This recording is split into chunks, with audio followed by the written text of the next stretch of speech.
ಬನ್ನಿ ಇವತ್ತೊಂದು ಆರೋಗ್ಯಕರವಾದ ಬೆಳ್ಳುಳ್ಳಿ ತಂಬುಳಿಯನ್ನು ಮಾಡೋಣ. ಬೆಳ್ಳುಳ್ಳಿ ತಂಬುಳಿ ಮಾಡಲಿಕ್ಕೆ ಒಂದು ಅರ್ಧ ಕಪ್ನಷ್ಟು ನಾನು ಕಾಯಿ ತುರಿಯನ್ನು ಇದಕ್ಕೆ ಹಾಕ್ಕೊಂಡಿದ್ದೀನಿ. ಹಾಗೆ ಇಲ್ಲಿ 4-5 ಬೆಳ್ಳುಳ್ಳಿ ಎಸುಳನ್ನು ಬಿಡಿಸಿ ಇಟ್ಕೊಂಡಿದ್ದೀನಿ. ಹಾಗೆ ಒಂದು ಹಸಿಮೆಣಸಿನ ಚೂರು, ಇವೆರಡನ್ನು ನಾನು ಹಾಕ್ಕೊಡ್ತೀನಿ. ಹಾಗೆ ಒಂದು ಚೂರು ಉಪ್ಪು ಇದರಲ್ಲಿ ಸೇರಿಸಿದ್ದೀನಿ. ನೋಡಿ, ಉಪ್ಪು ನಮಗೆ ರುಚಿಗೆ ತಕ್ಕಷ್ಟು. ನಿಜ ಅಂದರೆ ತಂಬುಳಿ ಮಾಡಲಿಕ್ಕೆ ನಮಗೆ ಕಡೆದ ಮಜ್ಜಿಗೆ ಬೇಕು. ಆದರೆ ಕಡೆದ ಮಜ್ಜಿಗೆ ನಮಗಿಲ್ಲಿ ಇಲ್ಲದೇ ಇರೋ ಕಾರಣ ನಾನೇನು ಮಾಡ್ತೀನಿ, ಈ ಮೊಸರನ್ನೇ ನಾನು ಒಂದು ಅರ್ಧ ಲೋಟದಷ್ಟು, ಅಂದರೆ ಈಗ ರುಬ್ಬಲಿಕ್ಕೆ ನನಗೆ ಎಷ್ಟು ಬೇಕೋ ನೀರಿನ ಬದಲು ನಾನು ಇದನ್ನೇ ಹಾಕ್ಕೊಳ್ತಾ ಇದ್ದೀನಿ. ಇದನ್ನು ಹಾಕ್ಕೊಂಡು ನಾವು ರುಬ್ಕೊಳ್ಳೋಣ.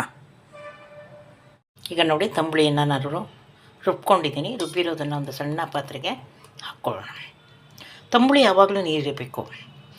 ವಿಶೇಷವಾಗಿ ಪ್ರತಿ ದಿವಸ ಒಂದಲ್ಲ ಒಂದು ತಂಬುಳಿ, ಹಸಿ, ಗೊಜ್ಜು ಇಂಥದ್ದನ್ನೆಲ್ಲ ನಮ್ಮೂರ ಕಡೆ ನಾವು ಮಾಡ್ತೀವಿ. ನೋಡಿ, ನಾವು ರುಬ್ಬಿರೋದು ಈ ರೀತಿ ಮಂದವಾಗಿದೆ. ಇದಕ್ಕೆ ನಾವು ಇನ್ನೊಂದು ಸ್ವಲ್ಪ ನೀರನ್ನು ಸೇರಿಸೋಣ.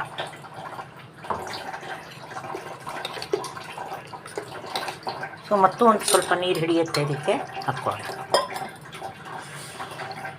ನಮ್ಮ ಕಡೆ ಪ್ರಾರಂಭದಲ್ಲಿ ಒಂದು 4 ತುತ್ತು ಈ ರೀತಿಯಾಗಿ ತಂಬುಳಿಯನ್ನು ಹಾಕ್ಕೊಂಡು ಊಟ ಮಾಡೋದು ಪದ್ಧತಿ. ಇದು ಸ್ವಲ್ಪ ಸಪ್ಪೆನಲ್ಲೇ ಇರುತ್ತೆ, ಖಾರ ಇರೋದಿಲ್ಲ ವಿಶೇಷವಾಗಿ.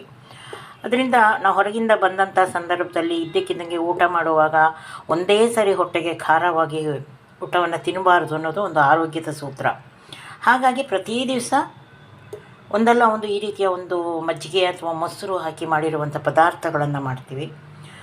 ಹಾಗಾಗಿ ನಿಮಗಾಗಿ ಇವತ್ತು ನಾನು ಬೆಳ್ಳುಳ್ಳಿ ತಂಬುಳಿಯನ್ನು ಮಾಡಿದ್ದೀನಿ. ಇದಕ್ಕೆ ಒಗ್ಗರಣೆ ಕೊಡಬೇಕು ಅಂತ ಇಲ್ಲ, ಯಾಕಂದರೆ ಈಗಾಗಲೇ ಇದರಲ್ಲಿ ಒಂದು ಜಿಡ್ಡಿನ ಅಂಶ ಇದೆ, ಕಾಯಿ ಇದೆ, ಮೊಸರಿದೆ.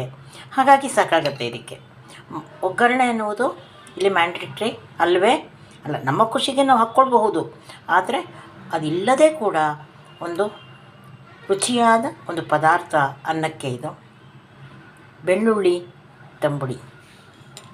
ನೀವು ಮಾಡಿ ಆನಂದಿಸಿ.